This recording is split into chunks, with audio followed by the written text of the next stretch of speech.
世界を愛で包むヒマラヤ大聖者ヨグマたちから、日々を懸命に生きるあなたへ言葉のプレゼント。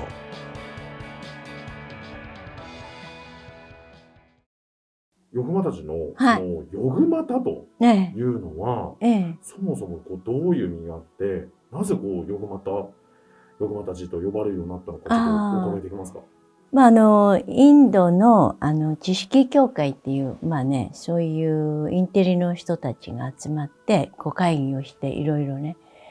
する協会があるらしいんですね。それでそこで私が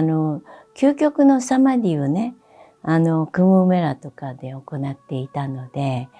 そのサマディっていうのはヨガのね修行の究極で、仏教用語で言うと涅槃っていう、そういうねステージに到達したっていうね。私たちの心と体生きてるとね、もう心臓もパクパク動いているし、呼吸もしているしね。で心が働いて、歩いたりできるわけですけれど、私たちは一体誰なのかっていうことでね、そして物事を分かりたいってみんなね、キャメラがどうになってるかとかね、分解してね、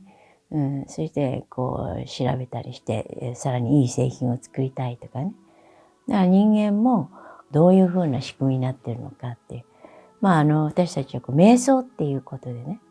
自分を沈めていくと、いろいろ見えてくるんですね。一番深いところに何があるのかって本質をね、知っていく。で、その究極のサマディっていうね。それは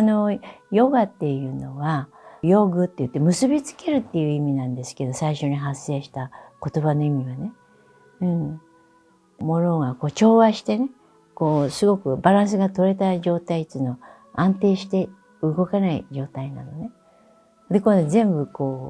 スイッチオフにしていくと全部止まってって、で、最後源の全てを生かしている存在、それを神様って言うんだけども、本質ですね。そこと一体になるっていう。で、それが究極のヨガで、それを私がそれを悟ったっていうかね、それを極めた。究極のヨガを極めたので、大聖者というか、ヨガのマスター、究極のマスターっていうことで、マタっていうのは、お母さんっていう意味なのね。で、ヨグっていうのは、ヨガなんですけど、ヨガっていうのはその宇宙っていう意味でもあって、宇宙の母っていう、最高のね、称号をつけていただいたんですよ。ヨガのすべてをマスターしたっていうね、宇宙の母になったっていう、そういう偉大なタイトルをいただいて、親しまれて、ヨグマタっていう名前をいただいたんですね。ジっていうのは、尊敬語でね、いろいろな人の名前にジってつけるんですね。ババジとかね。ヨグマタっていう呼び捨てでもいいんですけれども、ヨグマタジって言われて、呼びやすいので、皆さんがそういう究極のサマディに到達して全てを極めた人っていうことで、生まれ変わって新しい名前というかね、生まれ持った本名があるんですけれども、それとは別個に、スピリチュアルネームで、別名はね、マーマンダレ・シュアルって言うんですね。マンダレ・シュアル。それもスピリチュアル協会で、歴史上ね、初めてそういうサマディをして、女性でね、聖者になったっていうことで、マハっていうのは、すごい偉大っていう意味なんですね。大いなる偉大っていう。マンダラっていうの聞いたことあるでしょ？はい。マンダラって宇宙の絵なんか描いてあるのマンダラ絵って言うんですけど、マンダラ絵っていう、その宇宙の、ね、シュワリってそういう先生、大使になったっていう大僧侶っていう言葉をね、名前をいただいているんですね。それもスピリチュアルネームなんですけれども、そのタイトルでね。敬意を表した最高の呼び名っていう感じなんですかね。そうなんですね。やはり聖者っていう意識で、やはり皆さんを幸せにする、皆さんを目覚めさせて、皆さんが真理を知っていただいてね、そして私たちは素晴らしい存在であるということを知っていただく、そういうことの啓蒙をしていただくことでね、皆さんが私を通してね、気づいていただいて、愛に気づいていただいて、